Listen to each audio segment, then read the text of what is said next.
that is an art in itself, how to do those basic things that will center you for the rest of the day. Because that's really all the program is, once you've understood what is kind of fueling those self-destructive behaviors.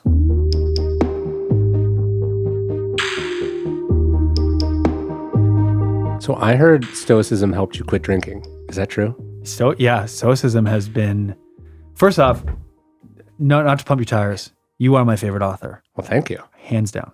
I'll take it. Stoicism to me changed my life. And I'm not the kind of guy, and this is something that I need to continue to work on, that can just sit on a couch and read for hours. Sure. So a lot of the books that I read with my ears. Of course. Whatever works. But no, Stoicism has had a huge impact in my life. Yeah. Do you remember how you found it? There was always like nuggets in other books that I read. Like Sure. I loved like a lot of different self-improvement books or whatever, and you'd find nuggets of it. And I love history. Yeah. So every once in a while I'd hear these things, like a quote from Aristotle, like freedom is obedience to self-formulated rules, right? Or something like that. And you're just like, huh. And then you hear other things. And then it was really your books that introduced me on a whole nother level to it. And of course, Duncan and myself, and Duncan Penn, who I think you had on this podcast, is somebody who I talk about it with all the time as well. Really? Yeah. Interesting. All right. So walk me through, how does Stoicism help you get sober? So people think that rehab, people who haven't been, is like, I think they have this preconceived notion that there's like this pill they give you, and suddenly it just all goes away, Sure. and you go to rehab and you come out and things are just fine. And what I realized it was for me when I was there, is it's a deep dive into why we make the choices we make and why we're so self-destructive. Yeah. As human beings.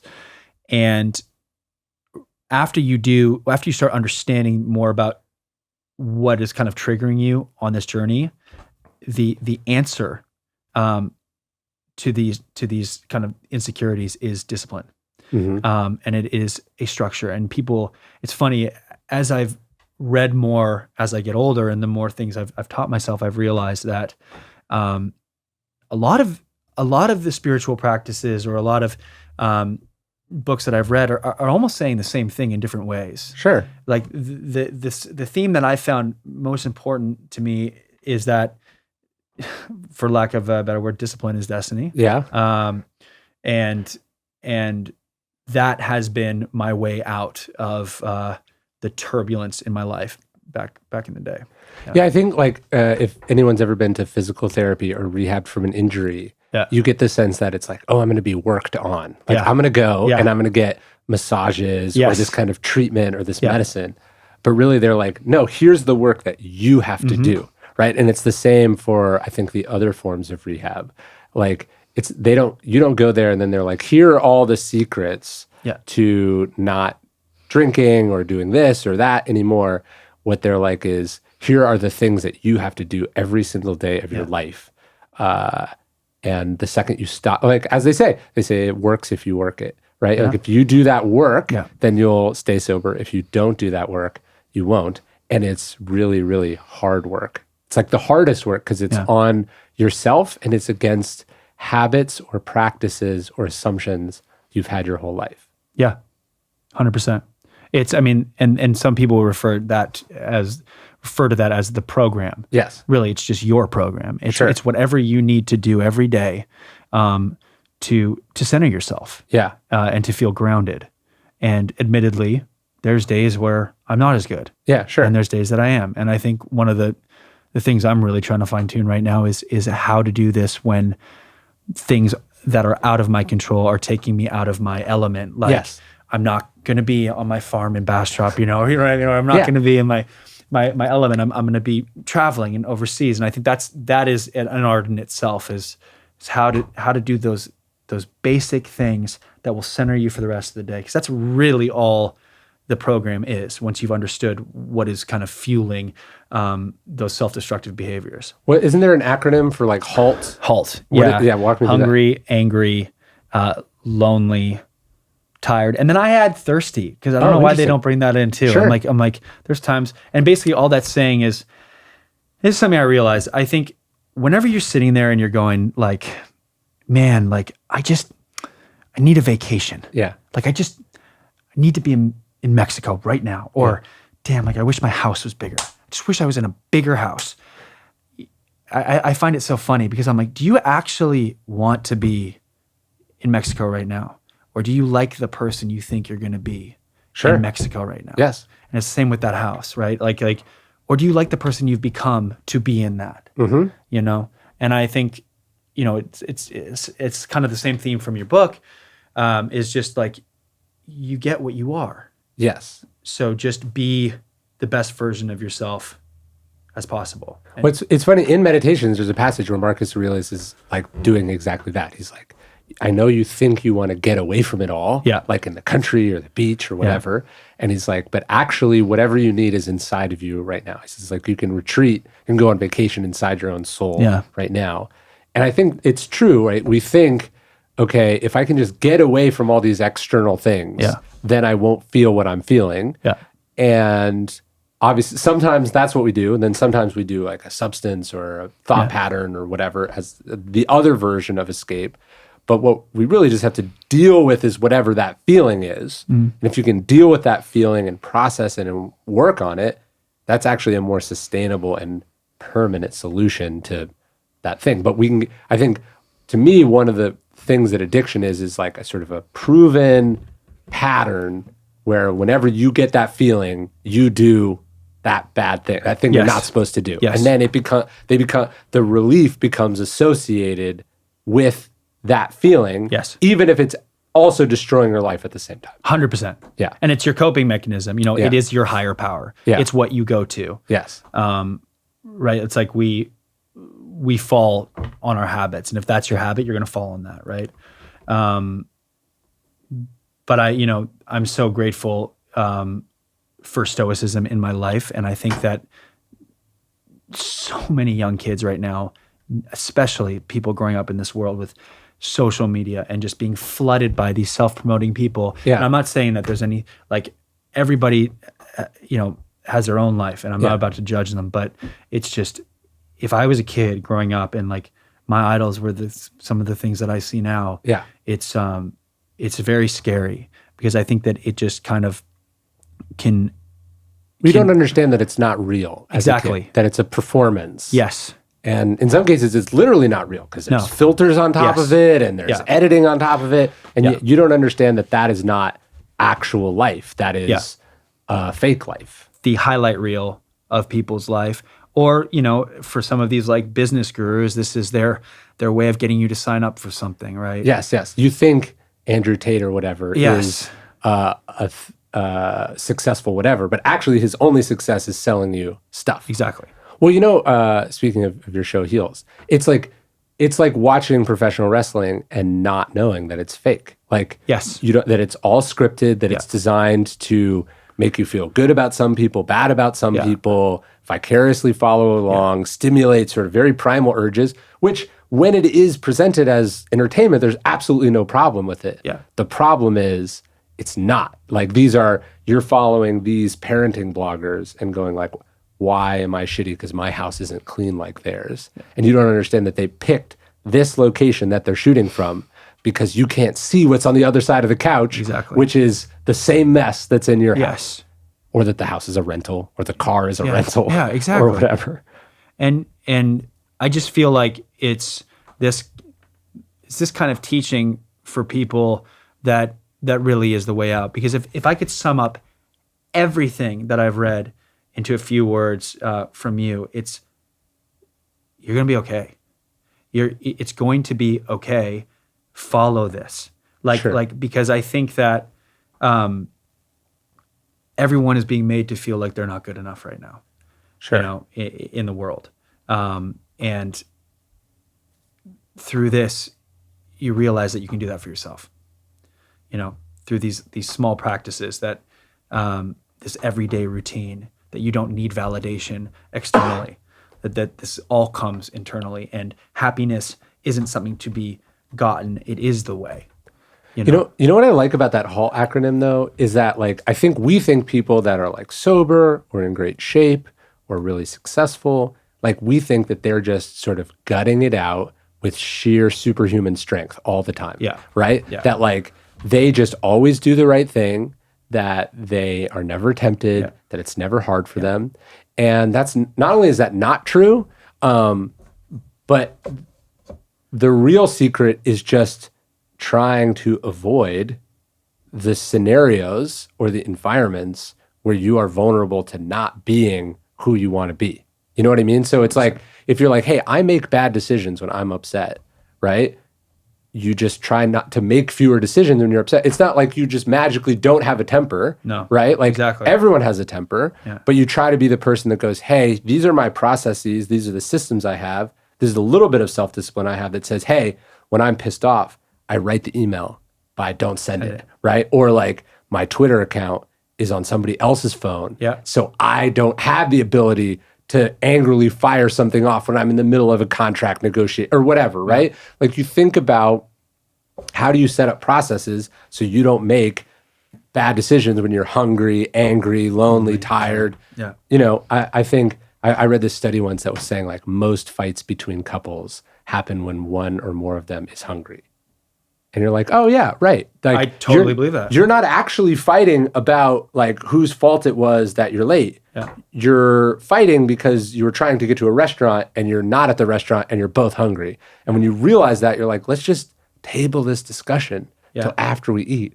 And not only are we not actually going to have the discussion later, but like we're both going to apologize. We're both going to admit we're wrong. Because we'll be different people then. No, I completely agree with that. I also feel like it's, I feel like so many people, including myself, want to follow this. What's the right way? What's the right way to do it, right? And the right way is the way that works for you. You know, and I feel like that's something that I struggled to figure out along the way as I was like, oh, everyone has just what works for them. You know, some people can survive on less sleep and be totally fine. I'm not one of those people. I never have been. And chances are, though, you're not one of those people. If you think you're one of those people, you're probably fooling yourself, right? But like, yes, I get what you're saying. But that's interesting to me because I saw that. I actually read that book, Why We Sleep, that author, right? And that's like the percentage of people who can actually do that is staggeringly low. You're the exception that proves the rule. Well, how much sleep do you get a night? I need like at least 8. I can function on 7, and if it's less than 7, I'm like trash. And are you edgy? Yes. Like you moody? Yes. Okay. See, so me too. Yeah. I need to sleep, and like I need it. Yeah. Obviously, when you have kids or you're working, like there's you know, I was just did this talk and I had to like get up at 4 a.m. to catch a flight. There's definitely like, I can do it. Yeah, of course. I think what you realize is you're like, what are the conditions that more often than not, I do my best? Yes. Right? Like, the other day we took our kids to this like water park. And so we spent the night and then we drove back and I came here to the office. We got back at like 2 PM. And there was something I had to write. And so I get in the office. Normally my routine is I get up early, I go on this walk, I write in the morning, then I'm done.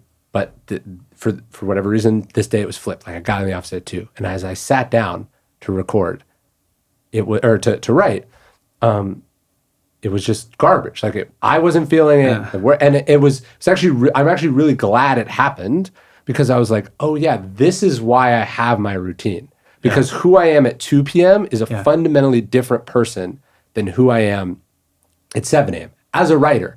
I can do a phone call at 8 AM. And be just as good on the phone at 2 PM or whatever, right? I can run at those times. But as far as who I need to be to do my main thing, which is writing, that's the time I have to do it at. And understanding that and then building around that is really important. So it's like, if I'm trying to write at 2 and it's not happening, I don't like beat myself up and go like, why am I not good? You know, maybe I'm an imposter. You know, I don't think that. I just understand that I am not setting myself up for success in that environment. And ideally you want to build your life and make your decisions when it's in your control around the times and places and tools that make you the person that you want to be. And that's like a huge part of it. So it's like, I think sometimes people think it's about discipline in the moment, which it is, but it's also about the discipline way before that. A good example actually with sleep is like, people go like, I'm not a morning person, or I have trouble getting out of bed in the morning. And that's actually not a matter of discipline. The discipline is, you should have gone to bed earlier, right? So that was my question for you. When do you go to bed? Yeah. If it's at 10:30, then I'm like on top of it. And if it's lingering and lagging, that's like that lapse of discipline doesn't feel like a big lapse of discipline. But the next day or the day after, that's the lagging indicator of whether I made that right decision. And I think this is true for lots of things. It's like someone's sobriety is not just simply like in this moment, do you drink or not drink? Yeah. Do you accept, the pass or not the pass? But it's, did you decide to go to a meeting 6 days ago or 5 days ago or 4 days ago or 3 days ago, right? Like when you start blowing off the little things, the lagging, when you start blowing off the little things leading up to it, that you're setting yourself up for an inevitable failure or lapse of discipline when it really counts. Yeah, and I think, literally that is the theme of Discipline is Destiny, right? The little things are the big things. Yes. In life, in your career, in your relationship, in everything. And that's something that took me so long to realize in my life. And when it comes to drinking, it's like if you're not on top of your sobriety, your addict is doing push-ups in the parking lot, right? It's getting ready for you. Yes. For that moment where it jumps you, And I think I always have to be careful with myself about when I am feeling good, when I do feel like I have it under control, sure, right? Because it's always going to be there. I'm always going to be an addict. It's just where I used to put my time and energy into things that were self-destructive, I now put them into things that are creative, and going to help me move my life and my family's life forward. And that can be a huge asset too. Yeah. So what once was kind of destroying my life is now changed my life for the better in ways I could never have imagined. 5 years ago, I was in rehab in Arizona. I had no idea what my life was going to hold, and it's actually insane when they talk about the promises in AA about all these things that will happen if you just love yourself, if you just follow this program, if you just do the hard work. And even me, it's just like, oh, I hope so. I guess everything else isn't working, so I guess I'll try this. It's insane. I look back and I just go, how was that 5 years? Yeah. Like the things that have changed in my life, it's just magical. There's a great quote, all growth is a leap in the dark, right? And so like all change, all process, right, involves a certain amount of trust. Like someone says, hey, you want to be a writer, do these things, right? Someone says, hey, you want to be sober, do these things. Hey, you want to have a good marriage, do these things. And you can be like, yeah, sure, right? Or you can be like, okay, I will actually do those things, right? And when you do those things, when you trust that process, it usually works out. More often than not, it works out. No one can tell you how quickly it will work out or how easy it will be, but like the process is the sort of tried and true process for a reason. And it requires the person to have both the courage and the discipline to sort of go, okay, I trust you, I trust this, and also I'm going to listen to this, I'm going to stick with this. And if you can do that, then magical things are on the other side of it. But the problem is we have doubts, or we go, oh, I'll do it 20% of the way, or I'll do it sometimes, and then we don't get the thing, and then we go, see, it didn't work. Exactly. Yeah. Because we forgot the final step, and it was the hardest step for me, and it's actually one that I apply to my work all the time, which is surrender and letting go and allowing those things to come to you. I always tell people, and they're like, I want to be an actor and I want to do this. It was like the only reason I am where I am in my career, or that I have one, is because I always made a promise to my young self. I said, if I'm 80 years old or jobless, at least I will have made my 12-year-old self proud. Sure. Because this is what I knew. I just had this knowing I had to do. I can't promise you that it will happen when you want it to or how you want it to. But if you love it, with everything that you are, and you do it over and over and over again, it will happen for you. I believe that. Yeah. If you study, if you train, if you love it. And the irony in it is that the love and the joy is in the process of doing it. Yes. That's the most important thing, is once you actually fall in love with what you're doing, the outcomes just happen. That's the paradoxical, almost insane thing that you have to get people to accept, which is that you will actually have better results when you stop thinking about results or even wanting the results. I know that's the most fucked up shit about it. Excuse my language, but it's like it is so. That is the most fucked up part about it. Is the second, and it's true with it's true with how I met my wife. Yeah. When I met her and I was finally you know what, I'm good. Yeah. I'm just gonna I'm good. I'm good on my own. I don't need this. Sure. Every job I've gone into that and said that, look, I'm grateful for the opportunity. I don't need it. Yeah. I'm going to go give my performance. I'm not here to get a job. Whatever happens, happens. Those are the ones that end up happening. And the ones that I was like, oh, I got this. This is mine. I have to get this. I have to get, never. Yeah. And I just think that's so fun. It's kind of like golf. The harder you are trying to hit the ball in a very specific place and show people how good you are at doing it, that's when you shank it. Yeah. Right? That's when you clip the top of it or embarrass yourself. Do you know what I mean? And it is weird. It almost sounds like a lie that successful people are making up to deceive people who are behind them on the path. But it's true. My books have sold better and I've had more success. That is directly correlated with how little I have thought about those things or cared about those things or aimed for those things. I think almost entirely about, what do I want to say? What am I trying to do? What is this project? Am I happy? Did I win or succeed when I turned it in? Yeah. Right? And then everything else is extra. Once I got to that place, all of a sudden, all the things that I really wanted before, that I was aiming for very specifically, but was not getting, they just started happening. So here's a question for you. Once that started happening, right? All the things that you wanted before. Sure. And you start getting those things. Yeah. Do you find yourself having to retrain yourself to not hoard those things that you get? Because I also feel like you didn't want those things. Sure. Right? Or you did want them, then you didn't want them. Then they came. Yeah. And now you get to enjoy them. Sure. I think the trap is trying to build, you know what I mean? Trying to keep them. Yeah, totally. It's as an author, you want to hit number one on a bestseller list, or you want to sell lots of copies. So the more you think about that, the less energy you're actually focused on making something good, making something true, right? So as soon as you stop thinking about that, you actually have more energy, more effort, more purity in the thing. And then let's say that actually gets you the thing. You hit number one, it's selling like crazy. What can happen is now you're that's normal, that's what I deserve, that's who I am. And now you're thinking about keeping it, and you've already left the pure, present, inner focused state that unlocked the thing in the first place.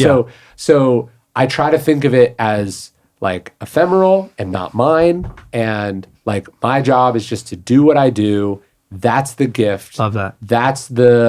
That's success. And then the other stuff, you get it or you don't. And it's the Stoics have this great word they call preferred indifference. So it's better to be working than not working, to sell lots of copies than no copies, to be rich than poor, right? It's better to have those things than not have those things. But you're at a place where you're good either way. Yes. Right? And if you can get there, then I think that's the place where you do the good work. 100%. But it must be weird as an actor because I have a lot more control over my destiny than you do. It's bullshit. Right? You, someone picks you, they allow you to do the thing or not. then they tell you to a certain degree how to do the thing. Yeah. Then someone edits the thing. Then someone markets the thing. How have you come to practice surrender and acceptance? Like how have you narrowed your focus on what you do as an actor? So why I always wanted to be an actor was because I love telling stories. Yeah. And I wanted to inspire people. That's what I loved. It was never about everything else that came with it. Right. Some people might want to be famous. They might want to be rich. They might just want to get the hell out of where they're from. I'd be lying if I didn't say that finances played a part in it. Sure. If I couldn't make money doing this, I don't know if I would. That's just me being completely blunt. Like, I love it, but I never saw myself on stage doing it for 5 cents, or like $1. I need to provide for my family. But that wasn't. But the impetus for doing this was truly because I genuinely loved it. But it would also be wrong of me to deny the fact that when things go well, it means that there's more opportunities to do what I love. Right? Being in Austin is so amazing for me because, I do have a great group of friends in Los Angeles, and I think it's a great, there's a lot of great stuff to it. Yeah. I just didn't want to be reminded every single day about my business and about all this stuff. Like, for me, I love getting to retreat and going to work on, for me, writing is a big part of my life as well. And me and my partners, we develop television shows and we write scripts. So we attach different, you put together a package and you'll pitch it to big studios or whatever. That's how I take my control back. Is okay, as opposed to waiting for, my version of. One thing I realized, like, you can allow somebody else to inspire you. Yeah. You cannot try to recreate their career. Sure. So, like, for example, like, Will Smith and I are doing Bad Boys together, right? Like, I grew up, and he's a hot topic right now, but like, I grew up absolutely loving Will. Sure. And just from my experience with Will, he is just an incredible human being, an incredible business guy. We're all human beings, and we all make mistakes. But I can allow his career to inspire me as a human being and as an actor. But I can't go, where's my version of this movie? Yeah. Sure. Because that's not how, what makes him special, and his right was that he was where he was at the time that he was. Sure. You can't recreate something that's already happened. Exactly. Yeah. So for me, knowing that, it's like, okay, well, what are the stories that I actually want to tell? And I'm going to create those opportunities for myself. I do get what you're saying, though. It's picking where one lives. Again, the Stoics should say you should be able to be above jealousy and comparison and FOMO and all these things wherever you live. Of course, great. Like, somebody should be able to be sober in the middle of a nightclub or a bar. But also, the nightclub and the bar is literally designed to prompt you to want to drink, right? Yeah. And people around you are offering a drink. So it's not a great place for a person who wants to be sober. I have found that choosing where one lives and how one designs one's day is really powerful in terms of helping you be the person that you want to be. Yes. And living around people that you're not competing with and actually don't really care about what you do at all. Yeah. I find helps me be more pure and independent in what I do, because there's not this sort of warping influence of like, how did they get that? Or should I be doing that? Or why are they doing more than me? It's like, I'm here doing my own thing. Yeah. And because it's out of sight, it's out of mind, and it helps me be better. And, it's funny, Hollywood, I feel like, creates the illusion of competition. Sure. Like social media. Yes. Yeah. Whereas in reality, it's not as competitive as people make it out to be. There are roles that I am so right for, and there will be a very few other guys my age, my type, that are right for that. Like, in that sense, I guess you could say we're competing against each other. Sure. But in reality, like, it's not that. And I think that there's this feeling of totally perpetuated by insecurities. Sure. Of just, I have to one up, I have to act better, I have to be better, and it's just, that's not the father I want to be, that's not the husband I want to be, that's not the man I want to be. And that's part of why I do think leaving home, even as a child, can be a huge life hack. Yeah. I think just like broadening your horizons and being somewhere new. And Lauren and I, my wife, we had never been to Austin, and I'd heard such amazing things. And once we got here, it was just like, oh man, like I feel like this is how like life was back in the 70s, or like back before everything. It's just, you go to certain places, like even this town, I'm just like, are you kidding me? Like right over to a fucking bookstore? Like this is incredible. Like I love this.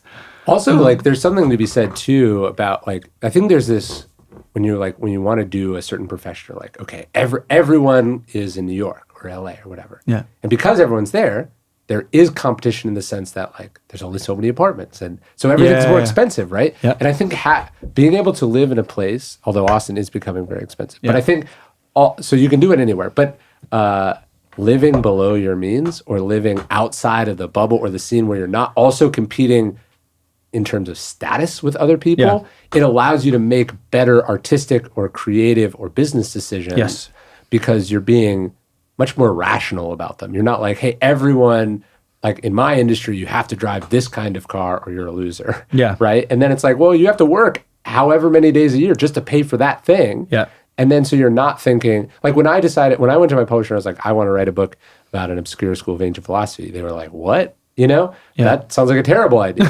And they offered me less money for it, right? Yeah. And if I was living a different lifestyle than I was, the decision to say, I don't really care, I'll take whatever the offer is, wouldn't have been possible. No. You know what I mean? 100%. I mean, that is the key, I think, to just to living a nice life, but also to, especially for people who like artists, actors, authors, people where nothing is guaranteed. You're almost like living a little bit of an entrepreneurial lifestyle as well, where it's just you can make money very fast and very quickly, but you can also go years, without you don't. Yes. And especially if you want to be choosy about your craft. Well, this is what I said to my manager always, is I said, the greatest power I have as an actor is to be able to sit back and choose. And I've always had this mindset, and it served me well so far,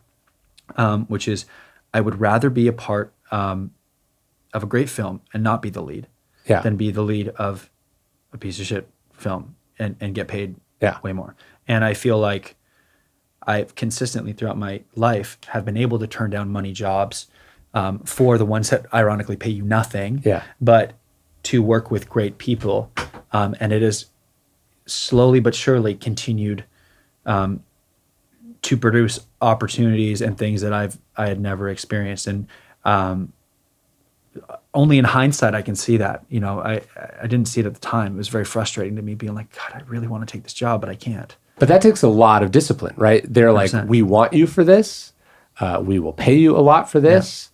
And the alternative is not working, right? Like if you're a person who wants to work, want to be wanted, and then obviously you want money, to say like, no, to say that's almost right, but not right, that's like the hardest thing to do in the world. Like for me, when I get offered like talks and stuff, and it's like, well, I wasn't doing anything on Tuesday the 17th, but the discipline to say, I'm going to leave that space open for something potentially better, which might be nothing. I struggle with that all the time. 100%. I think all of us do. It's really, really difficult. But also, it's not that difficult if you live as responsibly as you possibly can, right? Yes. Because like, for me, it was just like,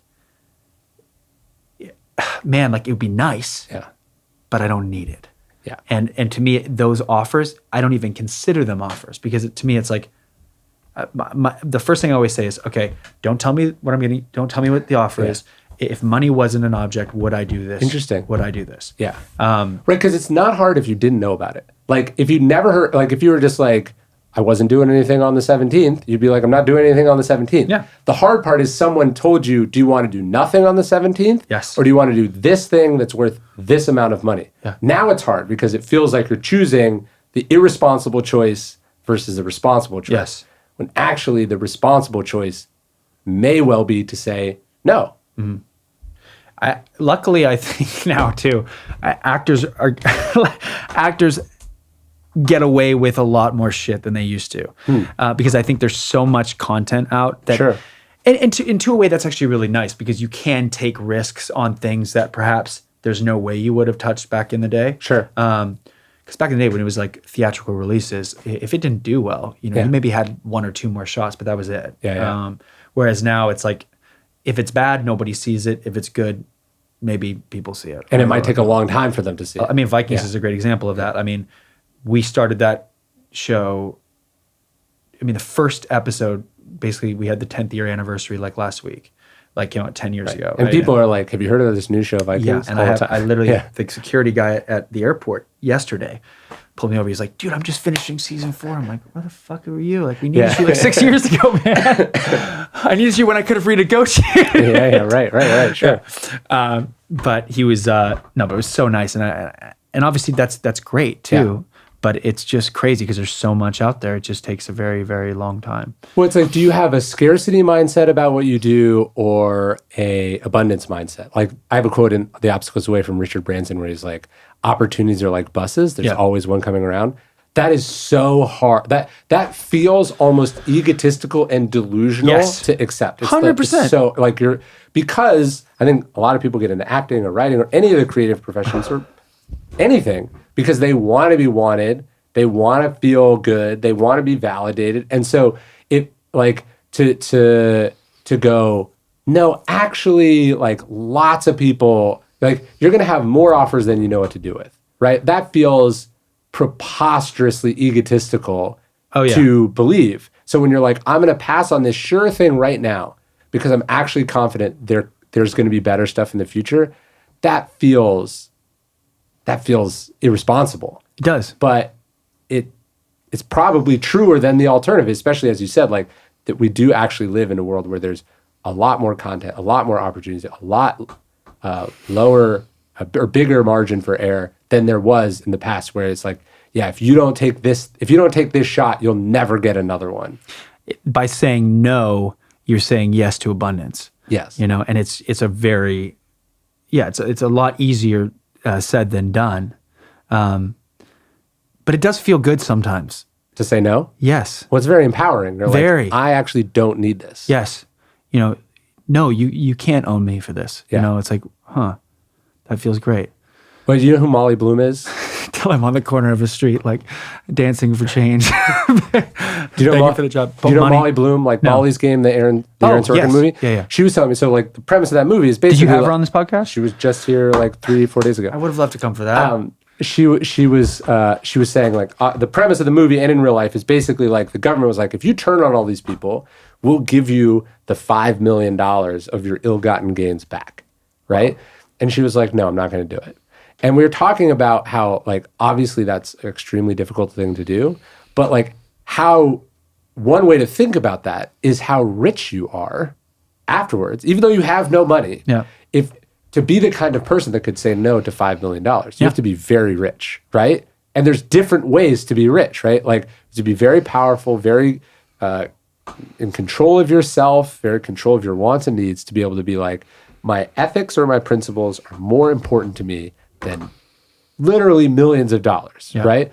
And so that's the stand she ends up taking, which I'm sure wasn't easy, but like she leaves that not feeling like I just lost $5 million, but that actually I am more powerful than $5 million. Fuels you, yes. And Matthew McConaughey told me the same thing when he would pass on these rom-com roles that were going from, it was $5, $10, $15 million. 17, crazy shit, insane amounts of money that at first that was terrifying. Yeah. But then the other side of that is like, no, I decide what I do and you can't really buy me. And to get to that place is a pretty magical place. It's a very privileged place, but it's a magical place. Exactly. And that's the other thing is like, it's a privileged place to be. Yes.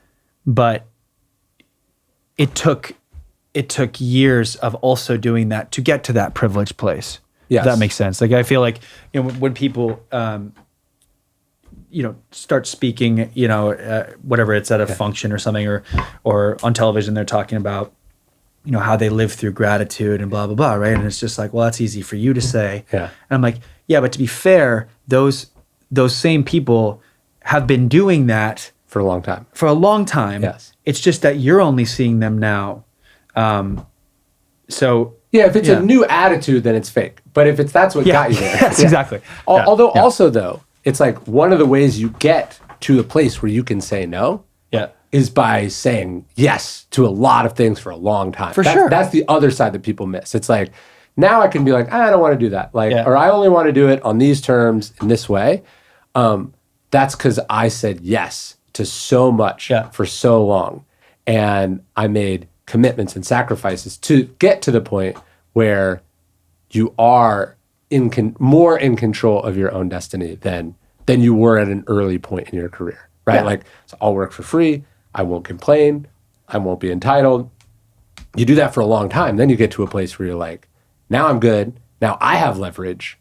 I'm going to use that leverage. So otherwise, what's the point of the leverage? Yeah, and in the same way as your yeses were strategic early on, your nos are still strategic, now. So, yeah, I mean, that's kind of how I operate as well now. Is it's just, and I love working. Like it's my favorite thing in the world to do. That's why it's hard. But that makes it hard to say no because you like the alternative of not working feels bad. Yeah, and I feel incredibly guilty because I know how privileged I am to even be offered anything. Because I remember what it was like when I was offered nothing. Yes. And I just wished. Yeah. I'm like, God, how can this guy, they say, how do you get any actor complain, give him a job, right? Yeah, I'm like, how is this guy even complaining about this job? Like, I'd die for this job. Yeah, yeah. But yeah. So speaking of Stoicism, it's a little on the nose, but you played a character with a Stoic name. It's so funny, and I learned that from your book. Oh.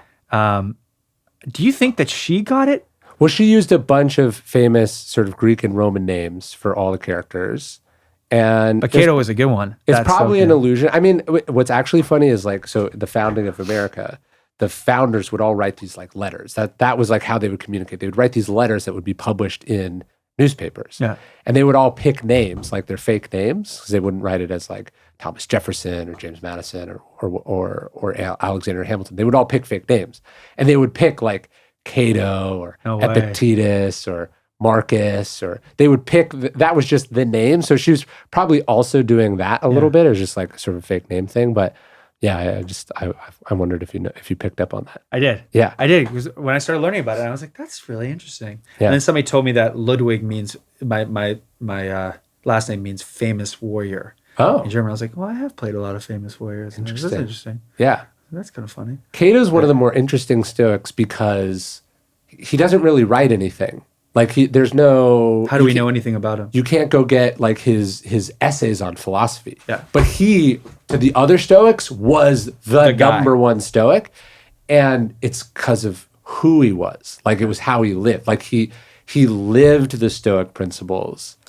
His peer is Cicero, and Cicero writes all the great essays on Stoicism. He's how we know about a lot of the ancient Stoics. But he actually like. When the rubber met the road, sort of tended to struggle.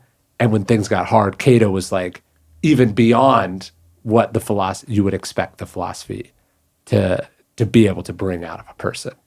But that's pretty because like anything like these, even philosophy has to be tried and tested, right? Yeah. To an extent, like sure.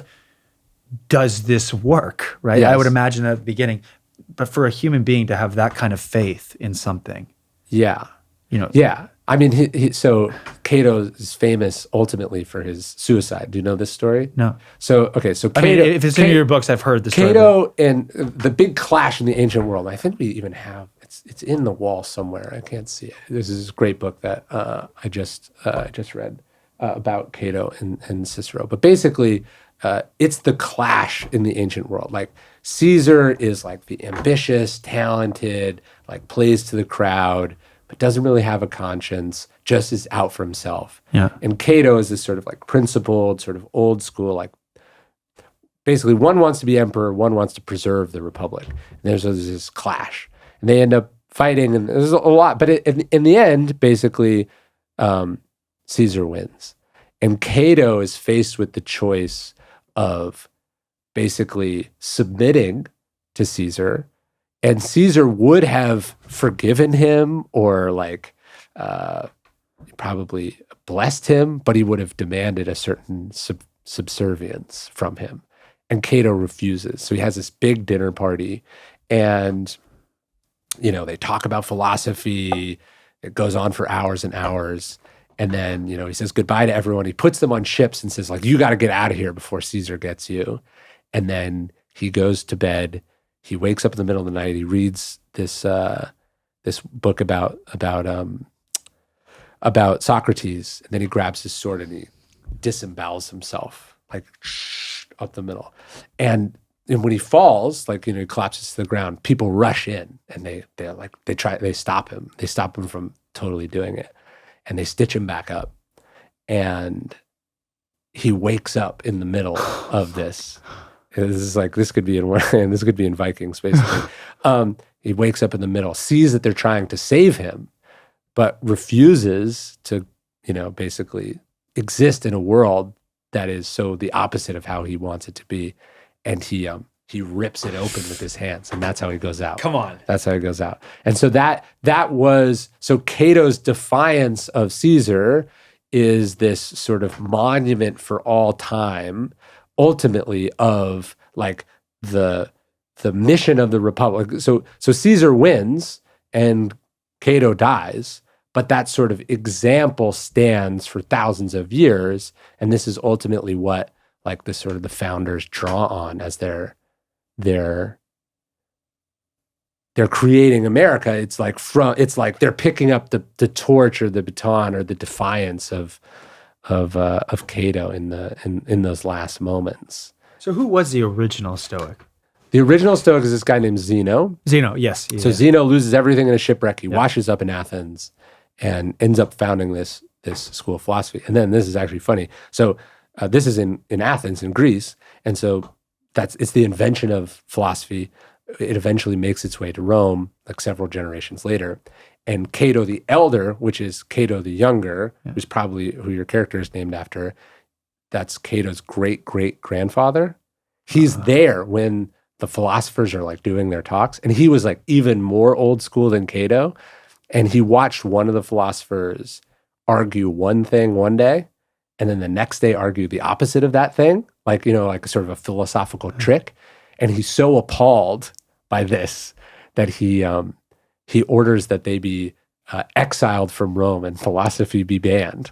Come on. Having no idea that his great-great-grandson would later become one of the great philosophers of all time. Wow. It's pretty nuts. How many books do you think you've read on Stoicism? A lot. I actually tend to read less on Stoicism these days, and I just try to read about interesting people I like, people I dislike, times I like, times I dislike, and I try to look for the ideas of the philosophy in stories that I admire or am appalled by. Yeah. I mean, I saw that so much in Discipline is Destiny. Yeah. I mean, I loved all those choices that you had. And it's one of those books that you could read over and over again. That's what I love about your books. I feel like you can read them over and over again. In fact, I would argue you should read them over and over again because there's all these different stories. Every time I read it, I'm reading a different book. Well, the Stoics talk about that too, actually. Seneca says we have to linger on the works of the master thinkers. Like we have to go over them over and over again. But there's this poet Heraclitus who the Stoics like, and he would say, the reason we reread things is that, he says, we never step in the same river twice. The river is different, but also the man is different. Wow. Right? And so the words are exactly the same. When I pick up Marcus Aurelius in 2006, right, in my college apartment, and when I'm 3 years ago, in March 2020, I pick up Marcus Aurelius as the world is sort of melting down. And it strikes me, oh, wait, Marcus Aurelius was writing during a plague.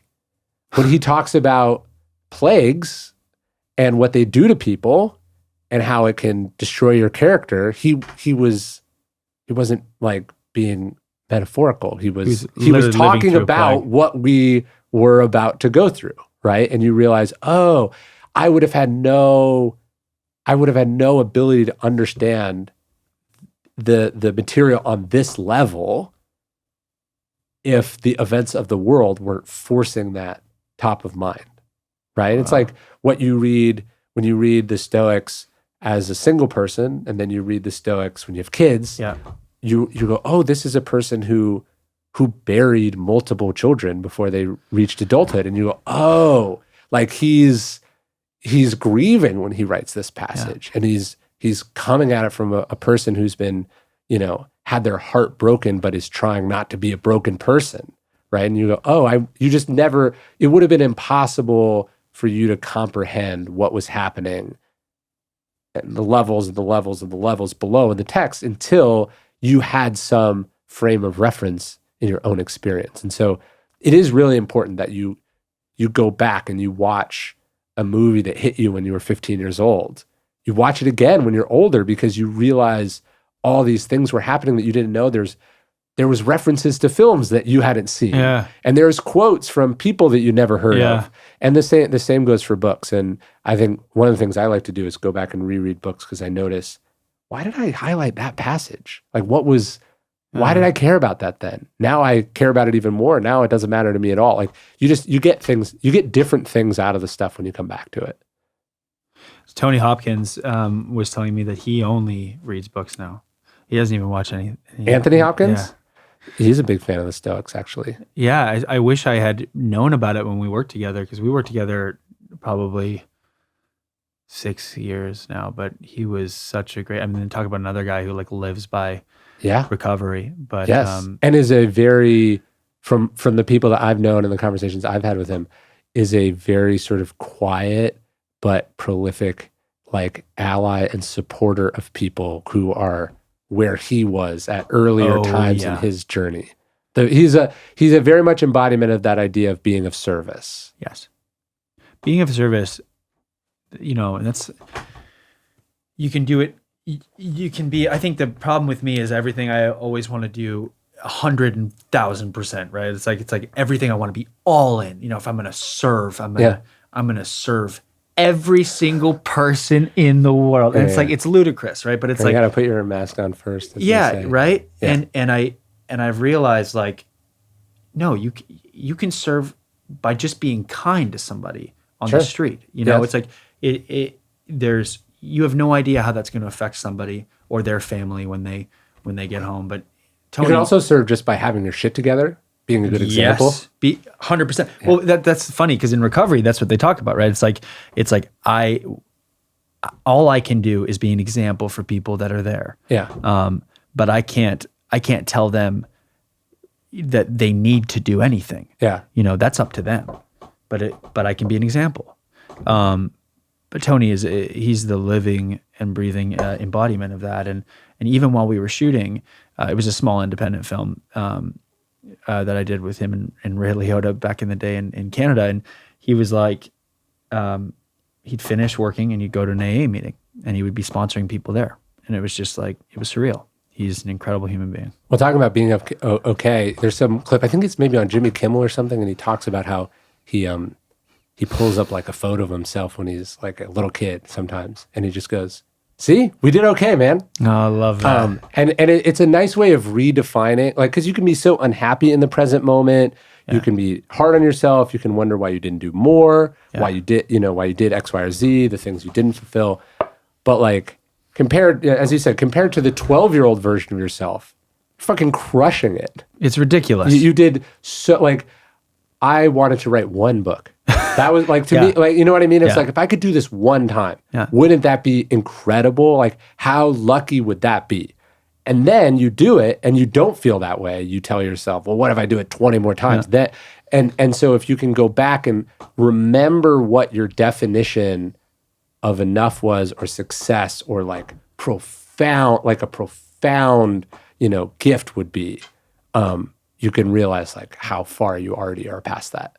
Yeah. And if I could go back to my younger self, like especially in my teenage years, and I feel like I always thought that I would mistake like gratitude for complacency. Yes. Right. Yes. And I'm like, they're so different. I'm like, you can stop beating yourself up and still be an ambitious person. You may actually do better work because you're not wasting time on the parts that don't matter. You're only focused on what you control. Exactly. Yeah. And I wish so badly I could have been like, just let it go. Just allow this to happen. You're doing great. Like it's all going to be good. Just focus on what you can control and let the rest go. And I feel like more people in this world need to hear that, especially that's why I love your work so much. And I feel like it's so timeless, but you've done, Russell Brand released I don't know if have you ever met Russell Brand before? I actually, I haven't either, but the people who I talked to said that he's a great dude, but he released like an AA book. Yeah. He has like a recovery book, right? Yeah. And I read it and it was excellent. It was humorous and it was great. And it was like for somebody who, the funniest thing, if people are like, well, like, how do I know if I'm an alcoholic? It's like, well, look, if you're asking that question, it's probably regular people are not asking themselves. Yeah, exactly. Yes. It's like, that's the thing. Yeah. But it seems like, no, alcoholics are just this. And it's not me. There's no way. You read Russell Brand's recovery book. It's a great way for somebody who's like just trying to understand it without like getting caught up on the God thing and all of that stuff. But I feel like that's what you've done with Stoicism. You've made like, I don't believe that I could have read, just from me, could have read some of the books you have read and digested it the way you have, but I can read your books and it speaks to me tenfold. I feel like I understand it because you simplify it, you make it relatable, and I recommend your books to absolutely everybody. Anybody who's going through a hard time, like even people like in recovery, I'm like, read about the Stoics, read these books, because it's truly that you can draw so many parallels between the two. There's a very weird moment, I think it's in Silence of the Lambs, where Hannibal Lecter quotes this. He's like, as Marcus Aurelius said, and you skip over it the first time. Yeah, there's a very weird like Anthony Hopkins, Marcus Aurelius connection, where as like the worst villain in the history of film, he's quoting this stuff. It's pretty cool. I'll look it up. Yeah. No, he's the best. Let me see what else we got. Anything I want to do? You feel like we missed anything? I mean, totally up to you. I'm trying to think. Yeah. So okay. So talk to me about. So there's saying no. That's obviously a big part of it. But how do you deal with rejection? Oh man, because that's got to be the worst part of your profession. It's not just that you don't necessarily control all parts of it, but that other people get to tell you you can't do the thing that you wanted to do. Yeah. Bullshit. No, I don't want to, just out of respect for the person, but I just worked with this incredibly talented, one of my favorite A-list actors, and we were just hanging out in our trailer together, and I was talking to him about exactly that. And, I was just like, man, I'm very jealous of you, because I feel like you hit it. Because like the 90s, like when I grew up, like to me, some of those are the best films ever. And it's what everyone thinks that about their generation of film. But that's true. Yes. But I mean, to be fair, my favorite film is like Butch Cassidy and the Sundance Kid. But in terms of like the 90s, I felt like in so many ways that was like the peak. It's indie films. And, it was like there was a lot of great stuff coming out. Mid-budget, like awesome, cool movies. Maybe not the best film ever was in the 90s, but I would say that there was a lot of good films that inspired me to want to become an actor. Things you can't make now. Exactly. Yes. And that's what I said. I was like, I am so jealous of you, because, all the things that inspired me to want to become an actor. And now I'm like, well, where are they? Like what? I'm here now and I'm ready. Like I'm ready to do it. And like, I'm actually in a place in my career where I could do it. And then we were talking about rejection, and he said to me, I still fight for roles. Sure. Everyone does. And I was like, what are you talking about? Yeah. Like, Alexander, I still fight for roles. And I was like, don't tell me that. Like, don't tell me that right now. You're telling me this never ends. Yeah. Because of course, like I've seen it in myself that, before I was just this kid and there was thousands of people going out for a role, then there were hundreds, then there was 5, and then those 5 kind of went away and a new 5 came, and I always managed to just be there, but it never goes to zero. Never goes to zero. Because they're all like, what if you can't do it? They're obviously thinking about other potential. They have to think about more than one person. And somewhere out there, there's one super talented A-list actor losing a job to another one, and then. And it's never going, it's not like you reach this destination and suddenly I'm there, I get to do whatever I want, whenever I want, and everyone only offers what I want to me. Yeah. It's just, that's never going to happen. And of course it's not. Yeah.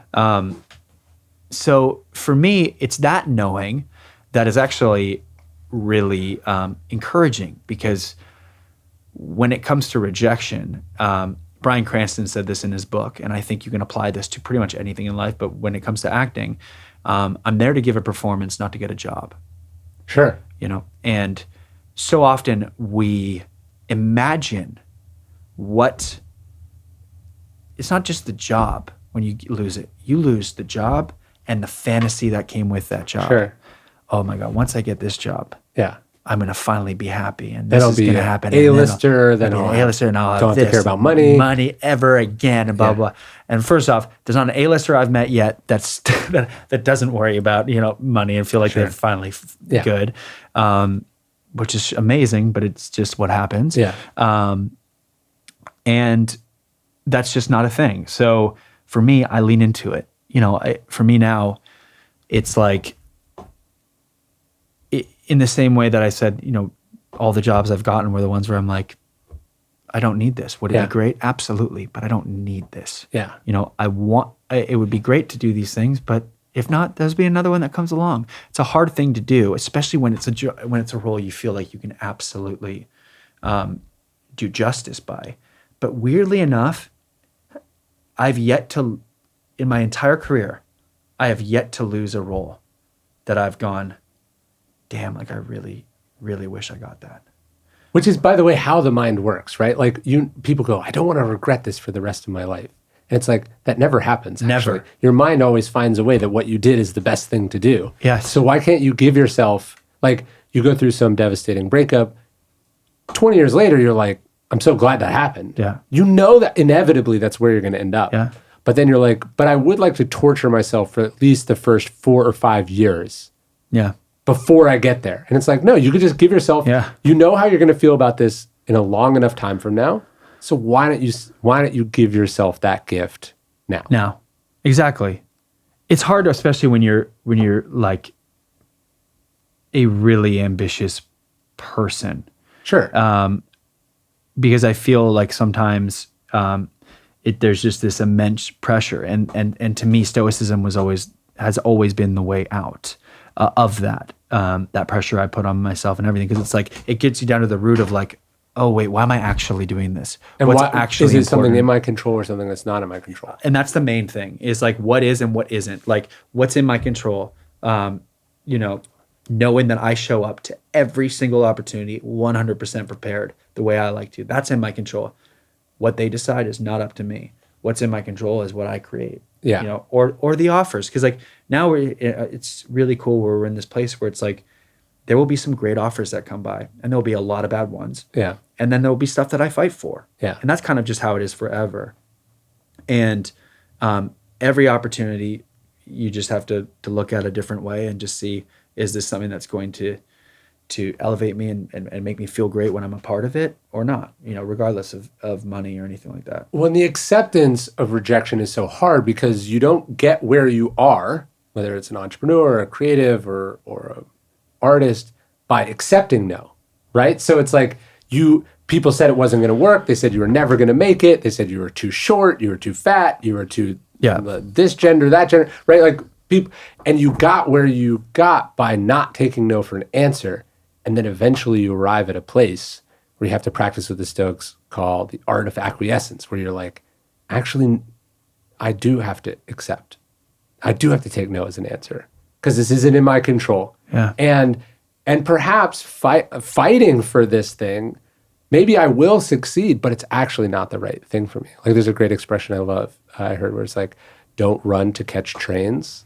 Like, you miss some of the trains. Do you know what I mean? Like 100%. You don't actually know that getting on that train is that could be the train that crashes, right? Like, you could meet the person you're meant to marry on the next train. Like just coming to terms with the fact that sometimes it doesn't go your way. Sometimes you don't get it. That feels so dangerously like complacency and like like, that expression, show me a good loser and I'll show you a loser. I think we're nervous of being the person that accepts rejection, that will make us a nobody or a nothing. Yeah. But I think if you actually have some confidence and you're like, I'll make the next thing work, like maybe this one wasn't meant for me, that's the attitude that actually gets you the next shot and the next shot and lets you keep going. Have you read The Power of Intention? No. So my mom just sent me this book, and I just finished it yesterday, and I'm rereading it right now. I started this morning. But I think what you just said was so well said. And you're not this complacent nobody if you're worried about that. Yeah. It's like complacency is probably not your problem. Exactly. Yes. Like, you have the art of intentions. It's like you intend to do something and you're going to do something. It's just maybe you just missed this train, and maybe that's exactly what you needed to miss. Yeah. Yeah. Dude, thank you so much. This was awesome. Ryan, you're the man. Thank you for having me. I really appreciate it, dude.